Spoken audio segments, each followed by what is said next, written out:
Quero convidá-los a abrirmos a nossa Bíblia no texto de Efésios capítulo 4. Efésios capítulo de número 4, nós vamos ler do verso 11 ao verso 16. Abra sua Bíblia, mantenha ela aberta, esteja pronto a recorrer a outros textos que possam te ajudar na explanação da palavra desta noite. Você que está em casa também, meu irmão, minha irmã, lembre que você está no momento de culto, de adoração, e deve também estar participando desse momento de receber o ensino da palavra de Deus nesta hora. Que o Senhor nos use, nos abençoe neste momento. Efésios capítulo 4, do verso 11 ao verso 16, quero ler com os irmãos o texto que diz assim: E ele mesmo concedeu uns para apóstolos, outros para profetas, outros para evangelistas e outros para pastores e mestres, com vistas ao aperfeiçoamento dos santos, para o desempenho do seu serviço, para a edificação do corpo de Cristo, até que todos cheguemos à unidade da fé e do pleno conhecimento do Filho de Deus, à perfeita varonilidade, à medida da estatura da plenitude de Cristo, para que não mais sejamos como meninos, agitados de um lado para o outro e levados ao redor por todo o vento de doutrina, pela artimanha dos homens, pela astúcia com que induzem ao erro, mas seguindo a verdade em amor, cresçamos em tudo naquele que é o cabeça, Cristo, de quem todo o corpo, bem ajustado e consolidado pelo auxílio de toda a junta, segundo a justa cooperação de cada parte, efetua o seu próprio aumento para a edificação de si mesmo em amor. Compartilhamos, irmãos, no domingo último passado, no texto de Filipenses capítulo 1, do verso 12 ao verso 26, dizendo que a proclamação é obra prioritária dos discípulos, que cada um de nós, discípulos do Senhor Jesus Cristo, temos muitos envolvimentos na área do reino de Deus, mas o principal, a missão prioritária que urge na vida da igreja é a proclamação. Dar o bom testemunho é ótimo, é importante, é indispensável, e cada um de nós precisamos fazer isso, fazer boas obras, assistir necessitados, todos nós, na medida do possível, devemos fazer isto, mas não podemos esquecer que a prioridade nossa, em todo o conjunto das atividades cristãs, é a proclamação do Evangelho. Podemos aliar todas as coisas e vinculá-las nessa proclamação do Evangelho do Senhor Jesus Cristo. Eu quero compartilhar com os irmãos, então, nesta oportunidade, o texto de Efésios capítulo 4, do verso 11 ao verso 16, continuando essa temática de missões, de evangelismo, dizendo que a missão que cada um de nós temos, ela exige engajamento, comprometimento, envolvimento de cada discípulo. Evangelismo, missões, ação de proclamação da obra do Senhor, ela é algo que recai sobre os ombros de cada um de nós. Conta-se, meus irmãos, que uma certa orquestra sinfônica deveria fazer uma apresentação num importante evento, mas estava passando por um período de desmotivação. Muitos dos seus membros, dos seus componentes, estavam cabisbaixos, tristes, desmotivados e sem aquela ansiedade de fazer aquela apresentação.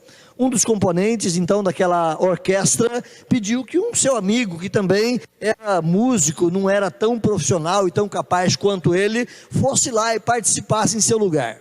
Ele falou: olha, são tantos membros lá, que eles não vão perceber que eu não estou e que é você que está lá.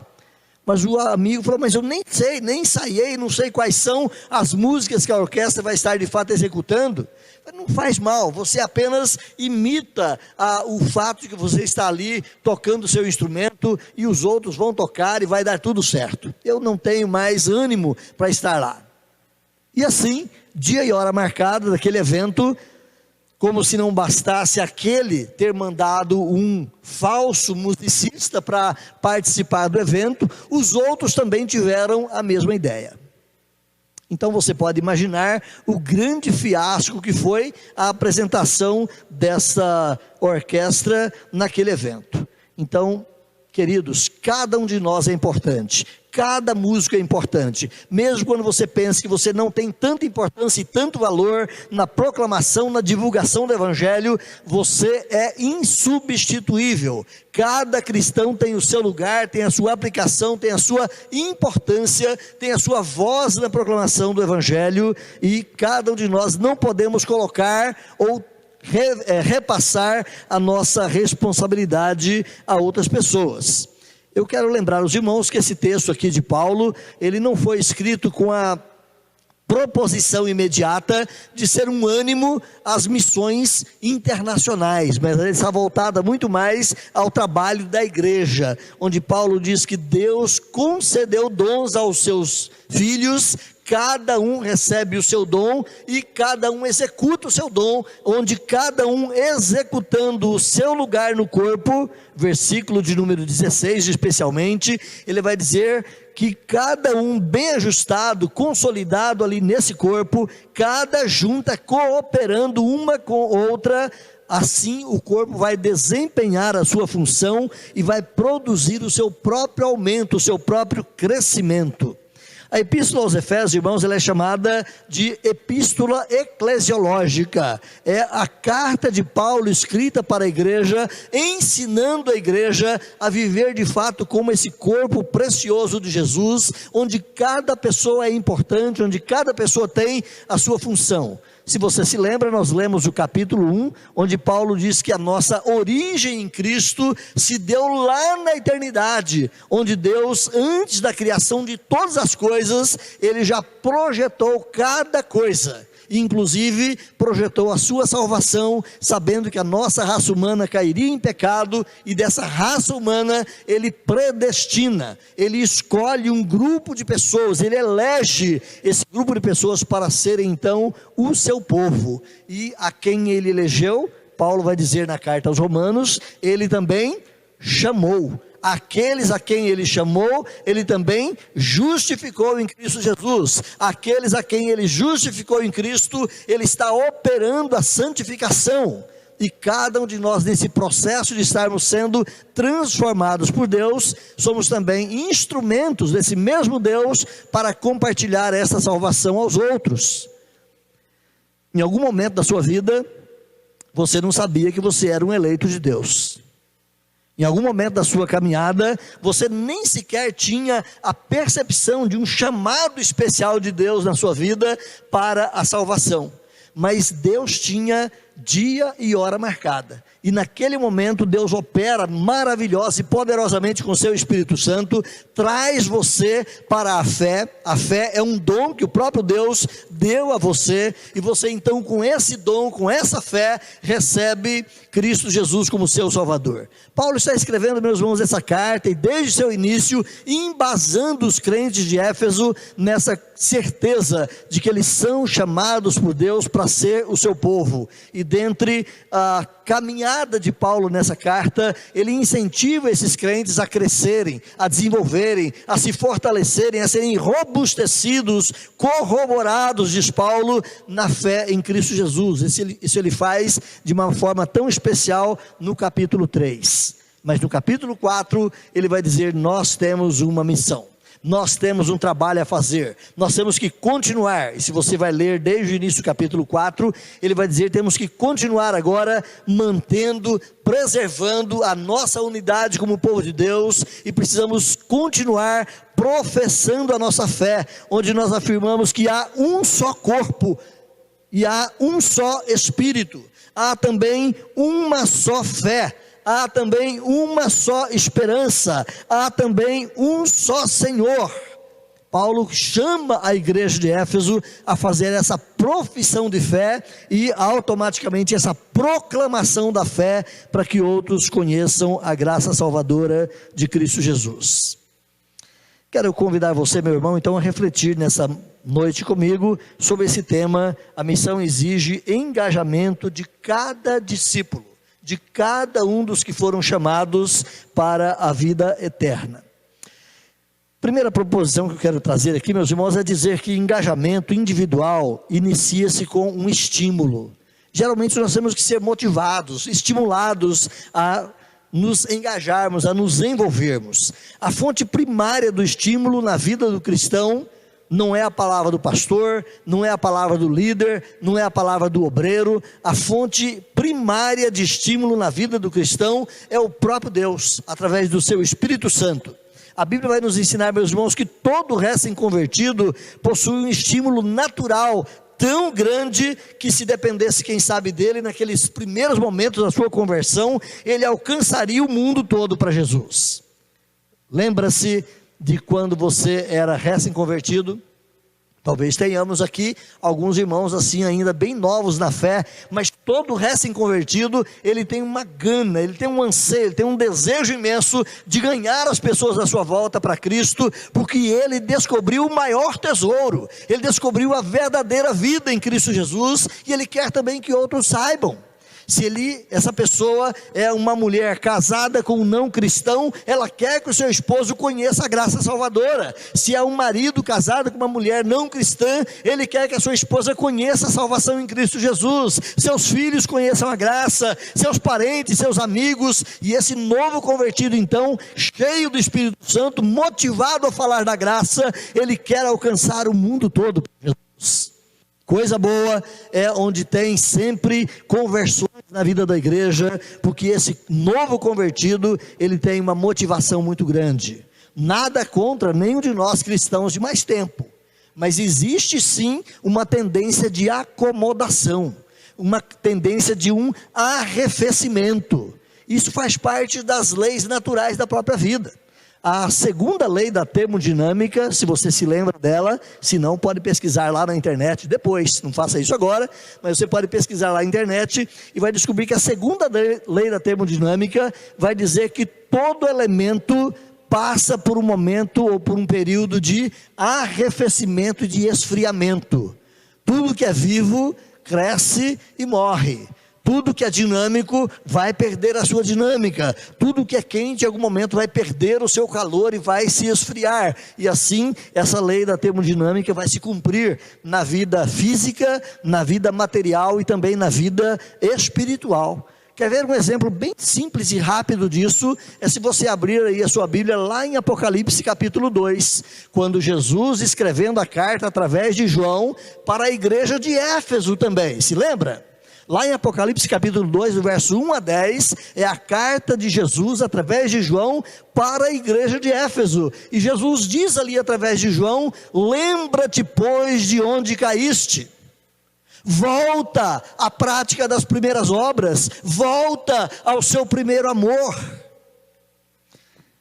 Li certa vez um livro comentando o texto de Apocalipse, e naquele livro o autor, Ray Summers, ele vai dizer que um seminarista pregando naquele texto, ele disse que acabou a lua de mel.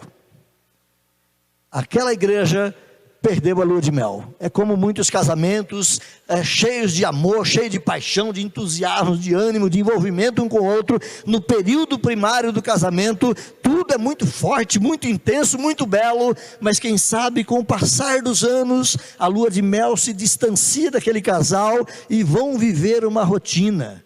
Continuam sendo casados, amantes, marido e mulher, continuam vivendo como companheiros, mas sem aquele ardor, aquele fervor imediato. Se você se voltar lá para o texto de Jeremias, capítulo 2, não vou voltar lá com você, mas fica aí o exercício, quem sabe para depois você ler. O texto de Jeremias, capítulo 2, vai também reclamar o profeta com o povo de Deus, dizendo: ah, me lembro do tempo que você era noiva. Isso na analogia, Deus falando da sua relação com o povo de Israel. Me lembro do teu amor de noiva, como era intenso. Mas Israel também havia esfriado o seu relacionamento com Deus.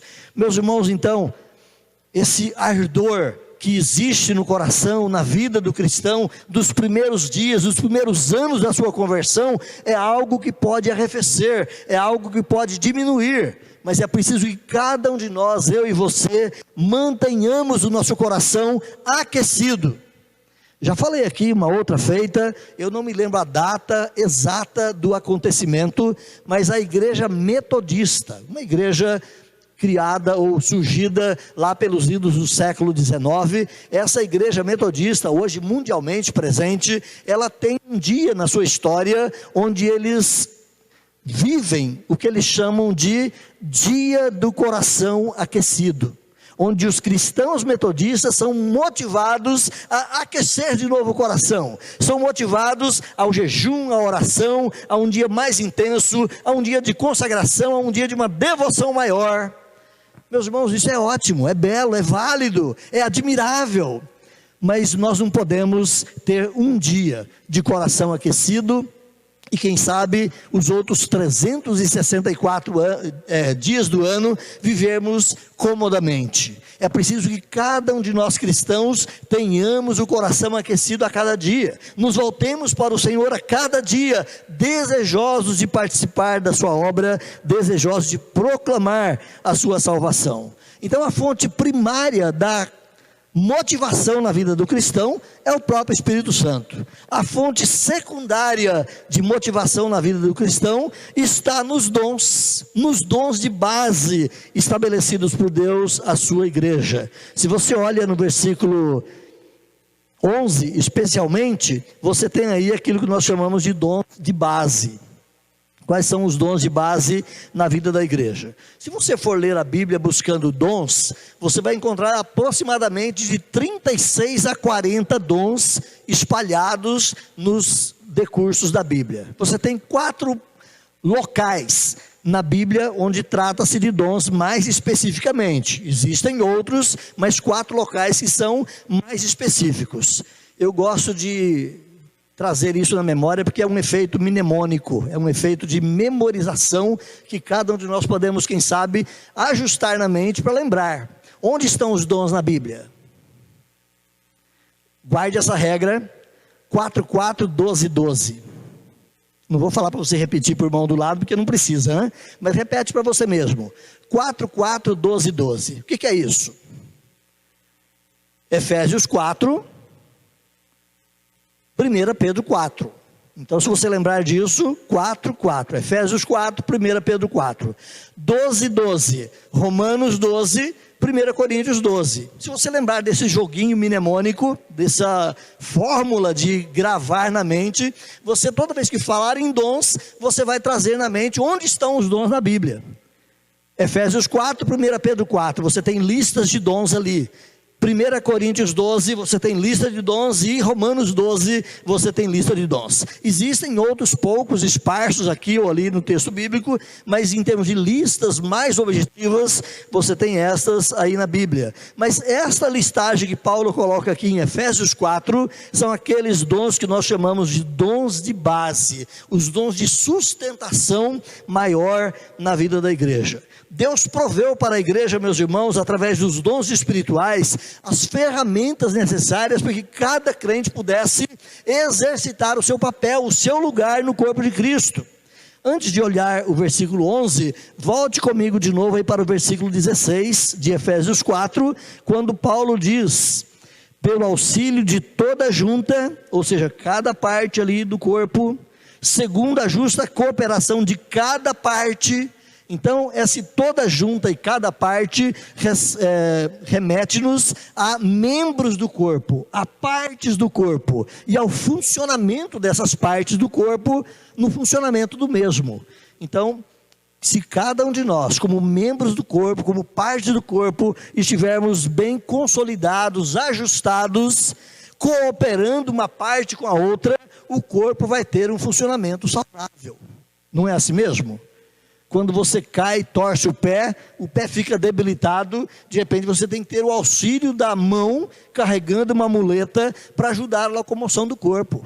Quando você machuca uma parte do corpo, quem sabe uma outra parte do corpo vai socorrer e vai ajudar a cura daquela parte afetada. Então o corpo, como igreja também, é assim, onde cada um de nós, ajustados e cooperando uns com os outros, fazemos com que o corpo funcione. Dentre as dezenas de dons espirituais, meus irmãos, dados aos cristãos, o Espírito Santo de Deus nos deu 4 dons, que nós chamamos aqui então de dons de base, que nos fortalecem, que nos impulsionam para cumprimento da nossa missão. Quais são esses dons de base que eu coloco aqui? Alguns estudiosos, ao invés de falar em 4, falam em 5. Não há problema, nós seguimos aqui a ideia de 4 dons. Olha no versículo 11 então. Quais são os dons de base de sustentação da igreja? Dons de apóstolos, ele concedeu uns para apóstolos. Dons de profeta, ele concedeu outros para profetas. Dons de evangelistas, Deus concedeu outros para evangelistas. E dom de pastores e mestres. Então alguns vão dividir: pastores é um grupo e mestres são ou fazem parte de outro grupo. Nós aqui usamos pastores mestres e não pastores e mestres. Então os apóstolos, meus irmãos, vamos voltar aqui para a colocação de Paulo. Os apóstolos foram a linha de frente que Deus usou ao completar a revelação para trazer a luz necessária sobre a doutrina e plantar a igreja. Nós cremos que Deus deu dons de apóstolos para aqueles especialmente separados lá no início da igreja cristã. Nós não cremos, como reformados que somos, em apóstolos hoje. Infelizmente, algumas igrejas usam o termo apóstolo para líderes maiores, de maior importância, vulto nas suas denominações, mas nós como reformados não cremos. Cremos que os apóstolos foram aqueles que Deus separou e usou especialmente lá no período primitivo, para serem eles os canais, os receptáculos e os transmissores da revelação que Deus ainda estava completando, para que a sua igreja tivesse instrução necessária para atravessar os séculos. Então hoje o dom está, quem sabe, ligado mais à plantação de igrejas. Alguns vão defender essa ideia de que os apóstolos, eles são aqueles que continuam agora plantando igrejas mundo afora. Então, numa releitura desse dom nos dias de hoje, alguns defendem essa ideia, mas cremos que o termo apóstolo, na sua especificidade, ele se aplica àqueles lá da época da igreja primitiva. Profetas é o segundo grupo de dons que Paulo aponta aqui. Deus concedeu outros para profetas, aquele que expõe a palavra. Também há uma distorção nessa ideia do profetismo nos dias de hoje, porque infelizmente muitos vão entender que o profeta é aquele que sabe o futuro. Profeta, nos termos bíblicos mais amplos, não é aquele que sabe o futuro.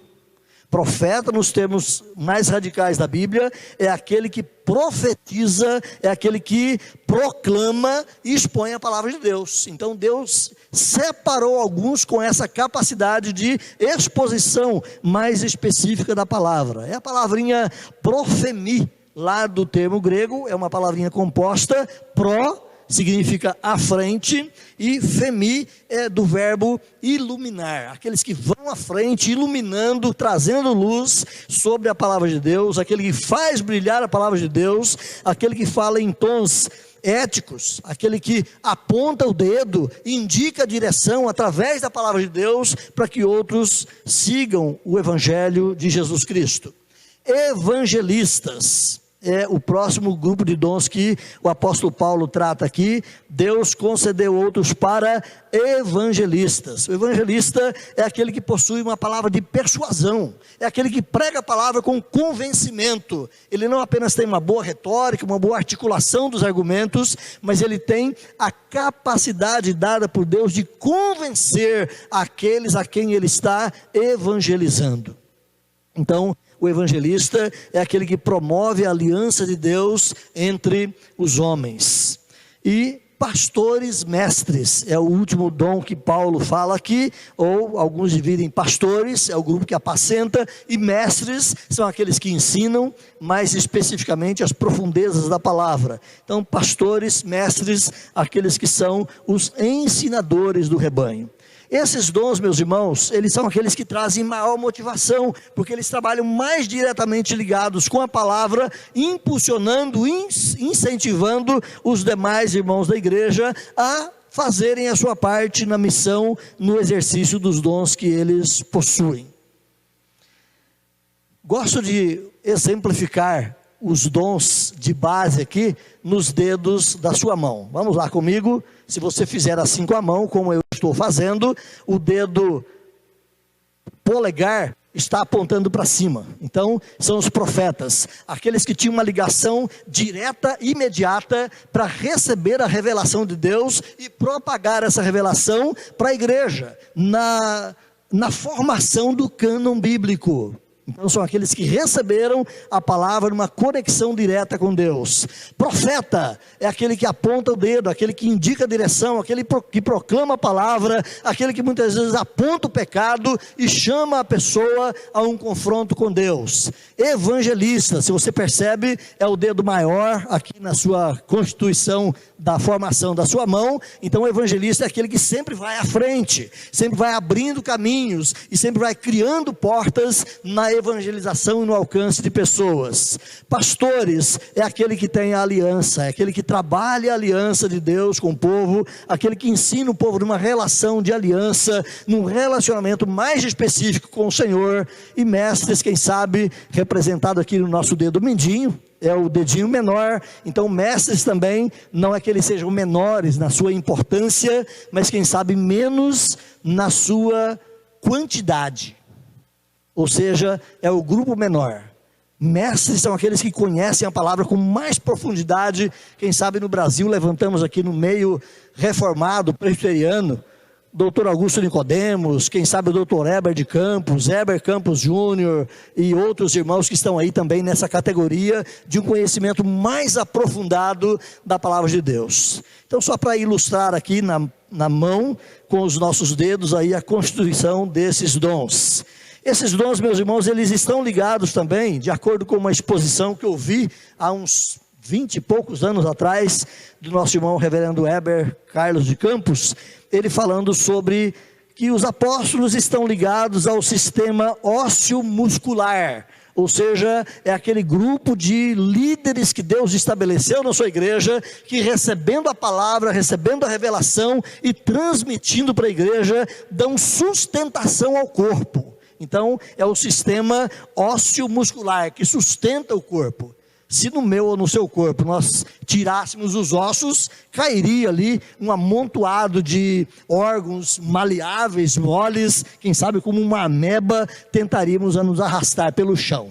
Não teríamos sustentação. Então os apóstolos são aqueles que deram a sustentação doutrinária, ósseo-muscular ao sistema do corpo criado pelo próprio Deus. Profetas é o sistema nervoso, é aquele que dá estimulação, impulsiona, ativa a palavra para o funcionamento do corpo. Então, olhando para o sistema do nosso corpo, o sistema nervoso, aquele que transmite os circuitos de funcionamento do corpo. Evangelistas, o sistema digestivo, aquele que transforma alimento em vida, aquele que prega a palavra e gera novas vidas pela ação poderosa do Espírito Santo. Pastores, mestres, o sistema circulatório, aqueles que fazem a distribuição do alimento no corpo. Então são os pastores, mestres que ajudam no fortalecimento e robustecimento deste corpo. Olhando, meus irmãos, os demais membros do corpo, os demais dons que Deus deu, é importante lembrarmos que nenhum cristão jamais poderá alegar que nada fez porque ele não tinha dom. Não, todos nós temos um dom, pelo menos um. Cada convertido é dotado por Deus com um dom. O que é um dom?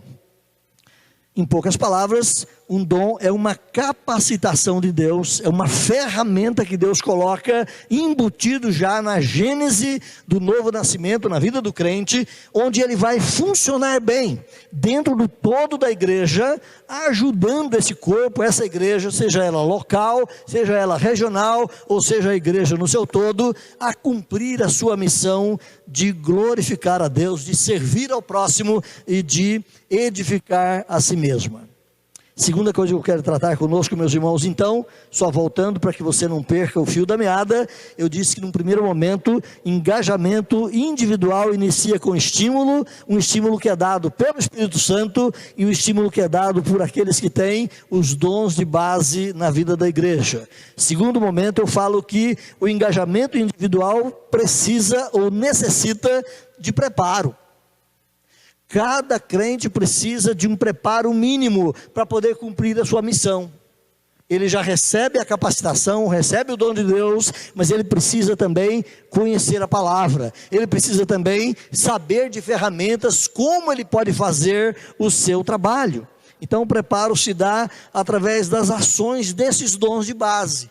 Desses irmãos que são a base na sustentação da obra da igreja, eles ajudam, ensinam, estimulam e preparam os demais. Olha comigo o versículo 12, Efésios 4:12. Versículo 11 poderíamos sumariar de tal maneira que diz assim: Deus concedeu dons de base para o funcionamento da igreja. Para que ele fez isso? Versículo 12.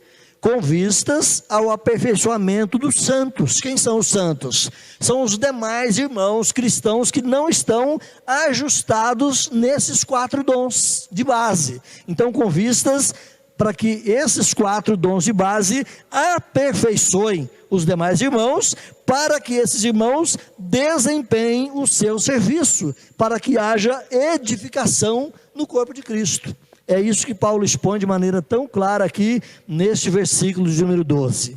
A palavra usada pelo apóstolo Paulo aqui, meus irmãos, para aperfeiçoamento, lá na língua grega, é a palavrinha katartismon.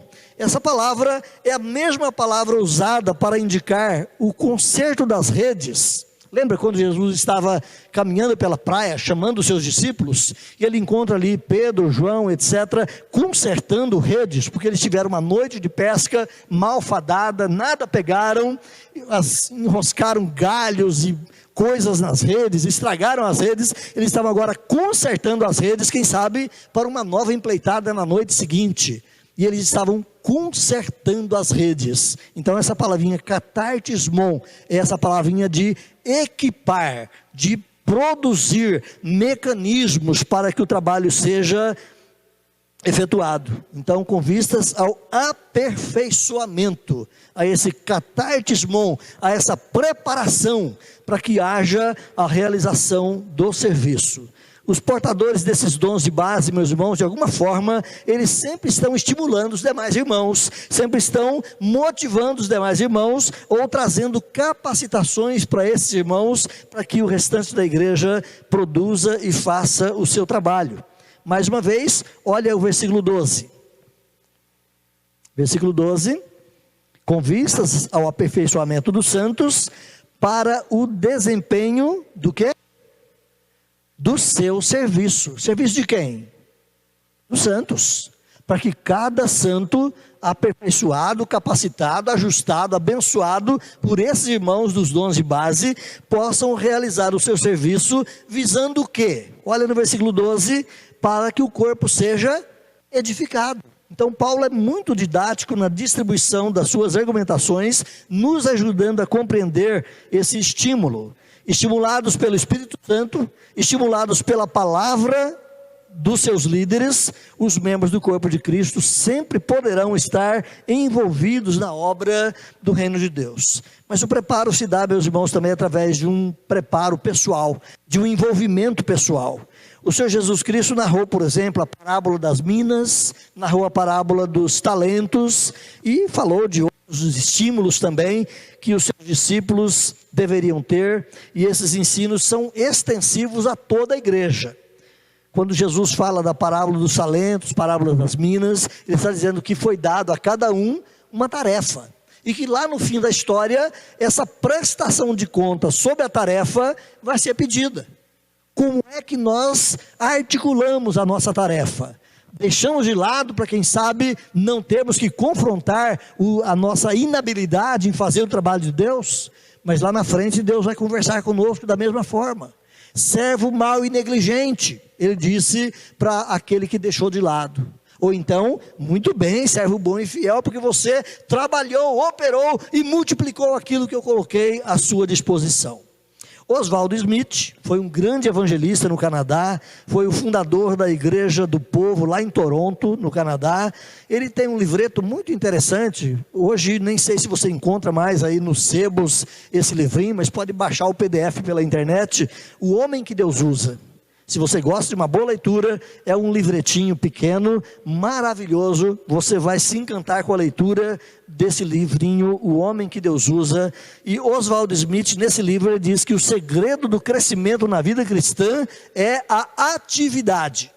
Então, se você quer crescer na sua relação com Deus, na sua comunhão com Deus, você quer crescer no seu conhecimento da fé, no seu conhecimento da palavra, esteja envolvido em alguma coisa. Não fique apenas sentado no banco, mas se envolva em alguma área, alguma atividade na vida da igreja, e você certamente vai crescer muito mais. Se você deseja crescer, então, envolva-se. Lembra-se também que se você não crescer, se você não se envolver, em alguma medida, você está pecando contra o Senhor, porque é o próprio Deus que manda você crescer, é o próprio Deus que chama você para o envolvimento. Se você olhar lá para o texto de Hebreus capítulo 5, faça isso, corra lá comigo, Hebreus capítulo 5.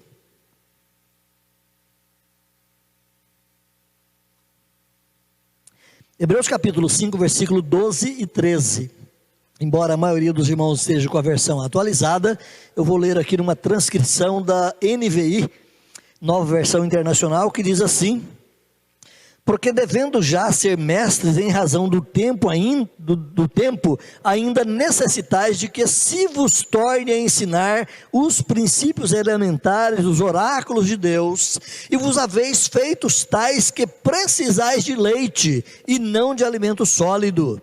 Ora, qualquer que se alimenta de leite é inexperiente na palavra da justiça, porque ainda é criança. Então o autor de Hebreus está dizendo que quanto ao tempo decorrido na vida daqueles irmãos, aos quais ele escrevia, esses irmãos deveriam ser mestres.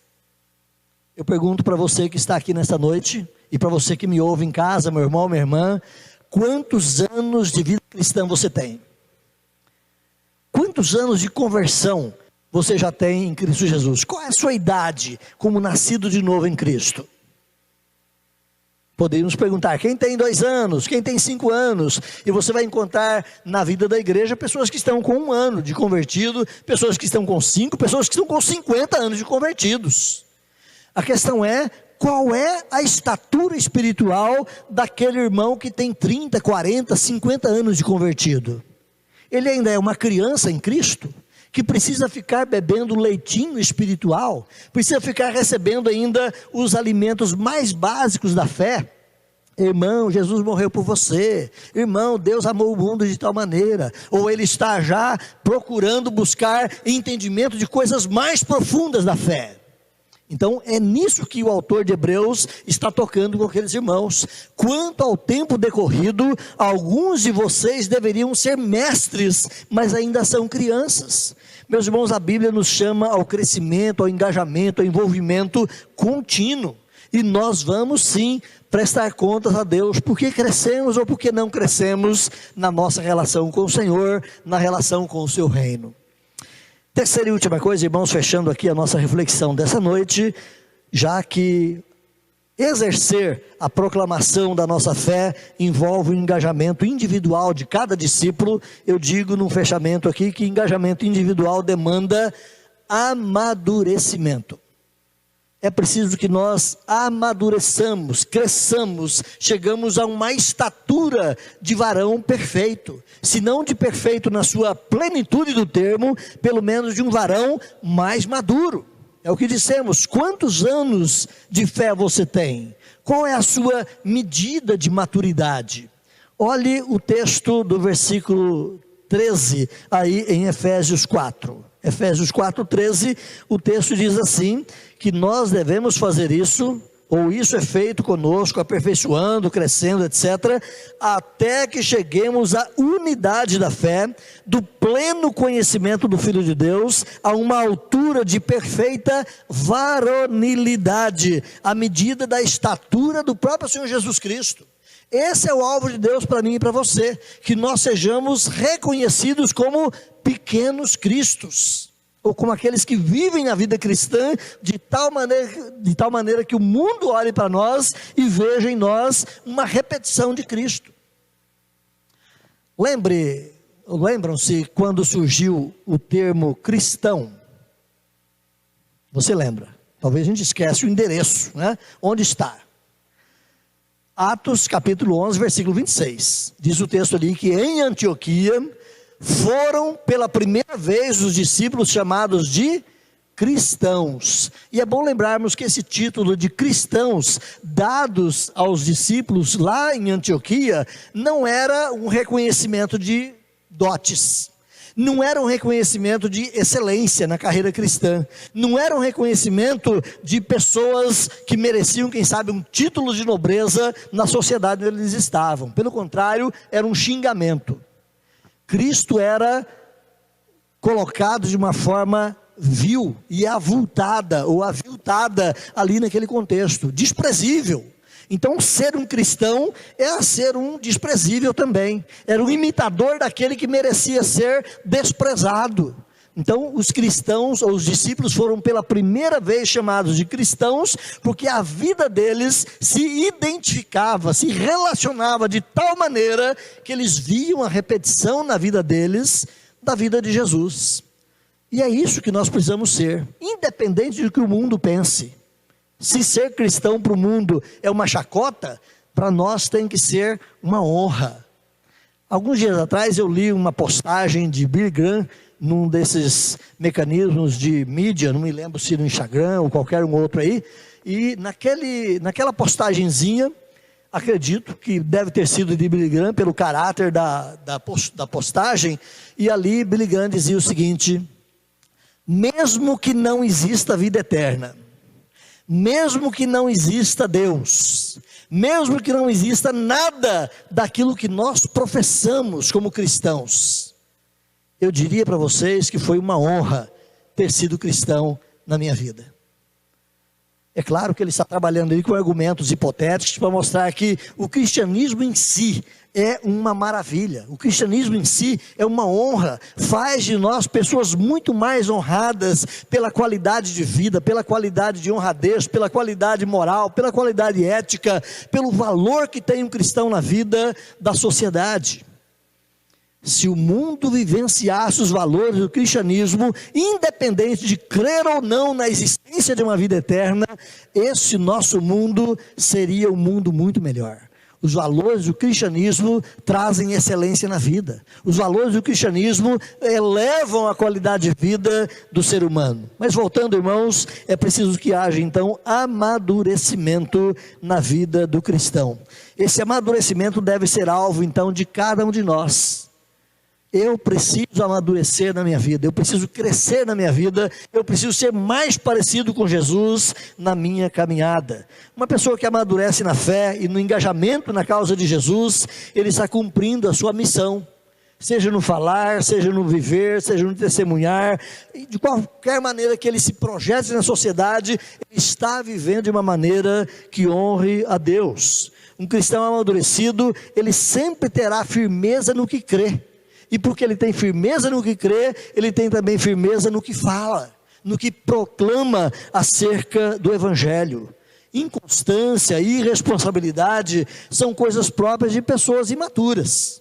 Mas uma pessoa madura, ele é uma pessoa firme, constante, metódica, uma pessoa que tem responsabilidade, comportamento adequado na sua vida. Muitos cristãos, meus irmãos, são pessoas então inconstantes, não cumprem a missão por falta de amadurecerem na caminhada e na vida com o Senhor. Volta para Efésios 4, versículo 13 e versículo 14, Paulo diz assim: até que todos cheguemos à unidade da fé e do pleno conhecimento do Filho de Deus, a uma perfeita varonilidade, ou seja, a uma compleição de um homem maduro, à medida da estatura, da plenitude, da inteireza do próprio Senhor Jesus Cristo, para que não mais sejamos como meninos, agitados de um lado para o outro, levados daqui para ali o tempo todo, por todo o vento de ensino que aparece. Percebe que quando aparece uma novidade no meio evangélico, aquele foco de novidade atrai milhares de pessoas. Alguns anos atrás, quem sabe uns 20 ou 30 anos atrás, ainda está em voga em alguns lugares do mundo aí, apareceu um certo pregador do evangelho, ele está vivo ainda, está por aí, e ele tinha o poder de soprar no microfone o Espírito de Deus, e na direção que ele soprasse o Espírito de Deus, dezenas, centenas de pessoas caíam. Então era o sopro do Espírito. Foi uma atração mundial na época. Eu me lembro de ter, na época, estar cursando o seminário lá em Goiânia, e eu fui num estádio onde esse camarada estaria ali se apresentando. Eu não consegui nem chegar perto do estádio de tanta gente que tinha ali para ver o tal do missionário, que soprava o Espírito Santo. Ele jogava o paletó dele na plateia, e na direção que o paletó era jogado, dezenas de pessoas caíam. Era o cair no Espírito. E daí por diante, essas ondas místicas que surgem no meio da igreja, arrastam milhares de pessoas, que são levadas pelo encanto, mas sem uma reflexão real do que é que a palavra de Deus fala sobre esse, ou sobre aquele outro ponto da Escritura. Se colocarmos uma placa aqui na frente, sexta-feira da bênção, cura e milagres, certamente a igreja na sexta-feira vai estar lotada.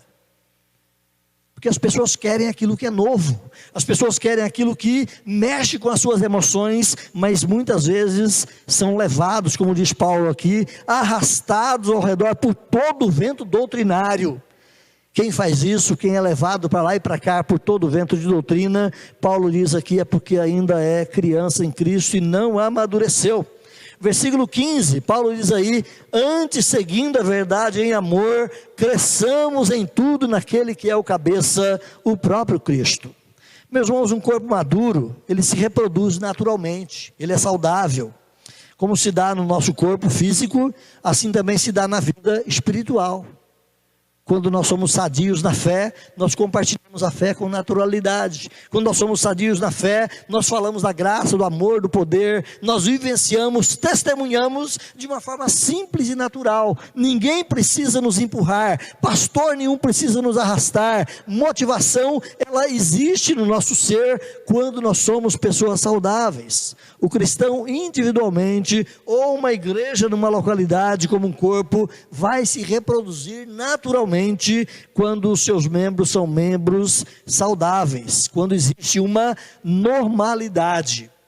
Quando existe alguma enfermidade, o corpo não caminha bem, a mente não funciona bem, o mecanismo de reprodução não vai funcionar. Mas quando há saúde, quando há um corpo saudável, o crescimento e o desenvolvimento é natural. Olha de novo o versículo 16. Versículo 16, Paulo diz: de quem, ou seja, em Cristo, de quem todo o corpo, bem ajustado, consolidado pelo auxílio de toda a junta, segundo a cooperação de cada parte, cada membro, cada parte funcionando em seu lugar, esse corpo efetua o seu próprio aumento. É o que Paulo vai dizer aí neste texto. Se você correr lá para Atos 9:31, Lucas vai dizer ali naquela narrativa que a igreja tinha paz, passava por um período de estabilidade, de paz, de tranquilidade, ela se edificava e ela crescia naturalmente pela ação do Espírito Santo, vivendo no temor do Senhor. Meus irmãos, se cada parte fizer a sua parte, o todo será abençoado. Então, de novo, cada um de nós temos um lugar no corpo de Cristo, cada um de nós temos dons a exercitar no corpo de Cristo, e essa conjuntura dos dons funcionando no corpo vai produzir uma igreja mais atuante, uma igreja mais envolvente, uma igreja mais proclamadora. Se ela cresce numericamente, louvado seja Deus. Mas lembremos que o crescimento numérico não é resultado meramente das nossas ações, ok? Você pode pregar o evangelho a vida toda, quem sabe para uma mesma família, e talvez essa família nunca venha se converter a Jesus Cristo. Mas você fez a sua parte, para pregar o evangelho para aquela família, você buscou conhecer mais e mais, você cresceu, você se fortaleceu, você envolveu pessoas na oração, houve um crescimento espiritual, mas de repente o crescimento numérico não aconteceu. Lembra-se de Noé? Quantos anos pregou Noé para a sua geração? Costumeiramente, nós interpretamos que Noé pregou o evangelho para a sua geração durante 120 anos. Foi o tempo que Deus deu para aquele povo até o dilúvio. 120 anos. Quantas almas Noé ganhou naquele período? Apenas a sua família. Sua esposa, seus 3 filhos e as suas 3 noras. Jovenzinhos de 120 anos. Mas nenhum deles ganhou o outro. A igreja evangélica nos dias de Noé não proliferou, não cresceu. Mas perguntamos, eles cresceram? Certamente que sim, na graça, na confiança, na sabedoria de que Deus é o poderoso Deus que traz juízo, de que Deus é o soberano que governa as nações e destitui o homem da sua existência quando e como Ele quer.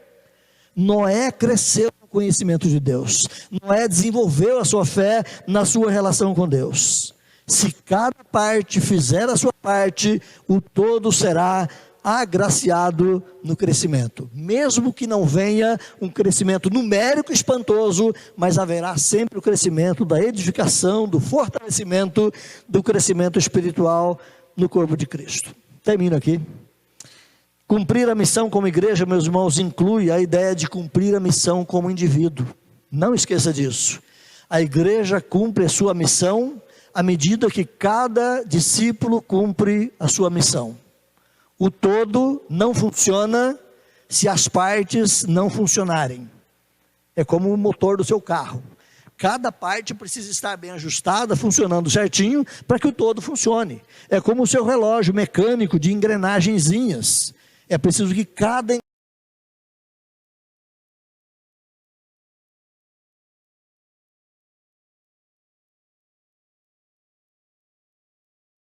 se a igreja no seu todo também tenha um bom funcionamento. Lembre disso, missão é o funcionamento de cada discípulo naquela função para a qual Deus nos chamou.